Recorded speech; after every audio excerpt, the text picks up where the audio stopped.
అలాగే అంటే ఇప్పుడు మన ధర్మం గురించి మాట్లాడుకున్నాం. ఆంజనేయ శర్మ గారు చెప్పారు, క్రైస్తవులు ఏమంటున్నారో దాన్ని పారేయాల్సిన అవసరం లేదు, దానికి కూడా ఆధారాలు ఉన్నాయి అని చెప్తున్నారు శంకరమంచి గారు. అయితే మహమ్మదీయుల ప్రస్తావన వస్తే వాళ్ళు కూడా వీటికి అంత ఇంపార్టెన్స్ ఇస్తారు అంటారా? ఇస్తారండి. కారణం ఏమిటంటే ఖురాన్ కూడా మనకేం చెప్తోందంటే ప్రకృతిలో జరిగేటటువంటి బీభత్సాలన్నింటినీ కూడా ఆ ఖురాన్ను సమర్థించింది. ఈ ప్రళయం ఎప్పుడు వస్తుంది అన్నది కూడా ఖురాన్లో కూడా క్రోడీకరించబడింది.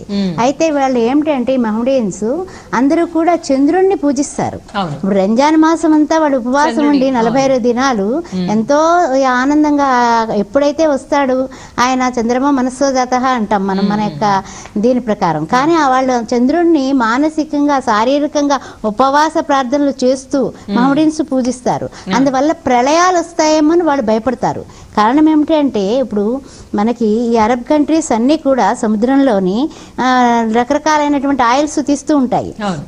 జలానికి సంబంధించి చంద్రుడు జలానికి సంబంధించినటువంటి గ్రహం. అట్లాంటప్పుడు ఆయన ఈ విధంగా ఏ విధంగా ఇప్పుడు సంధి కార్యక్రమం వచ్చిందని ఆంజనేయ ప్రసాద్ గారు అన్నప్పటికీ కూడా అలా ఏదైతే మనకి వస్తుందో వాళ్ళు మహమ్మడియన్స్ ఏమనుకుంటారంటే మనం పూజించేటటువంటి యొక్క ఏదైతే చంద్రుడు ఉన్నాడో ఆయన నిమిత్తం ఏమన్నా భూ ప్రళయాలు వస్తాయేమోనని అనుకోవడం. తర్వాత ఖురాన్లో కూడా 2-3 ప్రస్తావనలు కూడా ఎరుపు రంగు కలిగినటువంటి చంద్రుడు వచ్చినప్పుడు కొన్ని ప్రళయాలు కొన్ని ఏం చెప్పాలి అంటే ప్రళయకాల సమయంలో సూచనలు వస్తాయి సుమా అని చెప్పడం జరిగిందనమాట. రక్తవర్ణము అని అంటారనమాట. రక్తవర్ణము అనేది అక్కడ నిర్దేశించారు.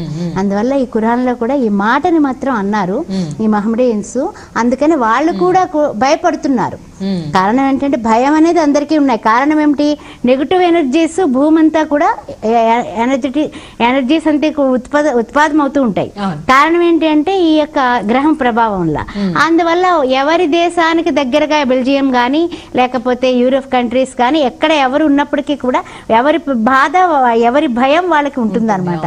అందువల్ల ఈ వీళ్ళ ఖురాన్లో కూడా ఈ ఎరుపు రంగు వస్త్రము ఎరుపు రంగు కాంతి వచ్చినప్పుడు ప్రళయం వస్తుంది సుమా అని క్రోడీకరించడం జరిగింది. అది కొన్ని విషయాల్లో మేము చెప్పడం కూడా జరిగింది.